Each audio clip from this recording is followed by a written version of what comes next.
बहनों और भाइयों, जब आम जन जागरूक होता है तो फिर विकास आने से कोई रोक नहीं सकता, कोई रोक नहीं सकता है। याद करिए, जन आस्था को सम्मान प्राप्त हो, जन आस्था के साथ खिलवाड़ न हो। मैंने कहा भी था, मैं 19 जून को अयोध्या के दौरे पे था। मैंने तब भी कहा था, अयोध्या हम सबकी आस्था की प्रतीक है, भारत के सनातन धर्म की आस्था की प्रतीक है। अयोध्या पर आक्षेप मत करो। प्रभु श्री राम की मर्यादा का पालन करना सीखो और अयोध्या के बारे में जो कतिपय समाचार मिल रहे थे, हमने कहा था एसआईटी गठित की गई है। एसआईटी की रिपोर्ट आने के साथ ही हमारी कार्रवाई भी प्रारंभ हो जाएगी। और आपने देखा होगा, एसआईटी की रिपोर्ट आई, तुरंत कार्रवाई प्रारंभ हो गई। और मैं आश्वस्त करता हूं, जो मैंने कहा था, दूध का दूध और पानी का पानी हम करके रहेंगे।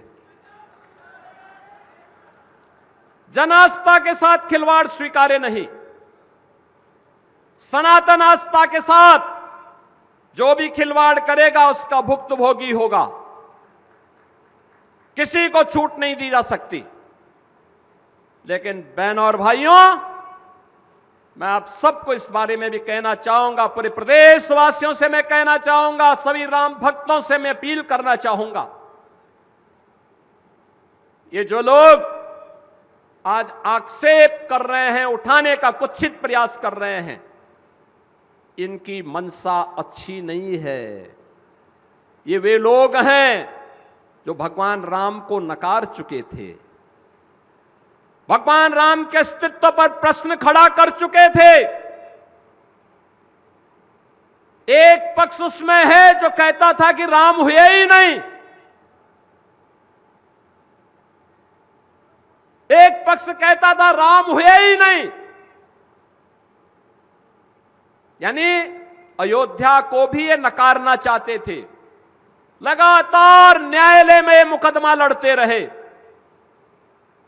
वकीलों की फौज खड़ी करते रहे राम जन्मभूमि आंदोलन के खिलाफ, राम मंदिर निर्माण के खिलाफ।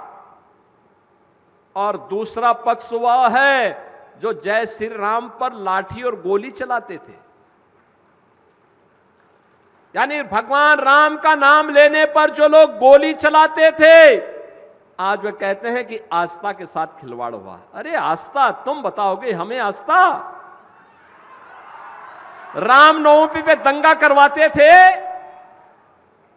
श्री कृष्ण जन्मोत्सव को बैन करते थे, कावड़ यात्रा को नहीं निकलने देते थे, दुर्गा पूजा में दंगा करवाते थे। लार का दंगा तो सबको याद है ही।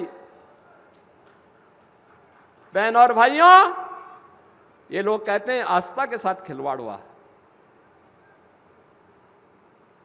इनके काले कारनामों का चिट्ठा जब खुलता है, याद करिए, कांग्रेस ने देश को लूटा ही नहीं था, नोचा था। बेईमानी और भ्रष्टाचार के कीर्तिमान स्थापित किए थे।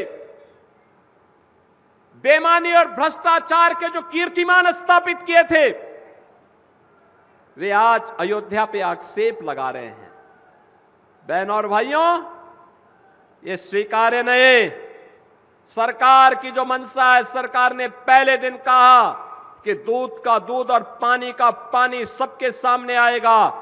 लेकिन मैं फिर से अपील करूंगा, राम भक्तों की अग्नि परीक्षा मत लो। राम भक्तों के साथ, उनकी आस्था के साथ खिलवाड़ करना बंद करो।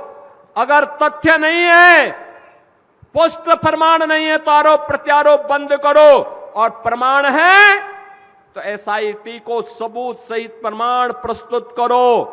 एसआईटी की सिफारिश के अनुरूप सरकार कार्रवाई को आगे बढ़ा रही है और जब वरिष्ठ अधिकारियों की टीम कार्य कर रही है, तो उसमें फिर राजनीतिक बयानबाजी बंद करें।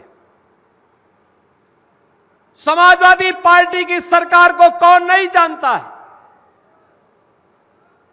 जब इनकी सरकारें थी, क्या करते थे लोग? नौजवानों के लिए आने वाली नौकरियों में पैसा वसूली करते थे। पूरा खानदान निकल पड़ता था वसूली में। नौजवान को नौकरी नहीं मिल पाती थी।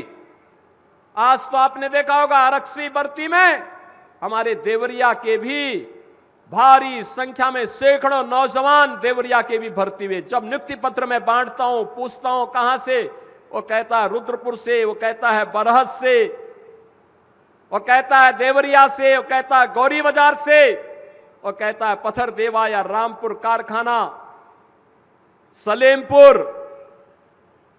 हमें लगता है देखो, अगर ये डबल इंजन की बीजेपी की सरकार नहीं होती तो ये नौजवान नौकरी से, सरकारी नौकरी से वंचित हो गए होते।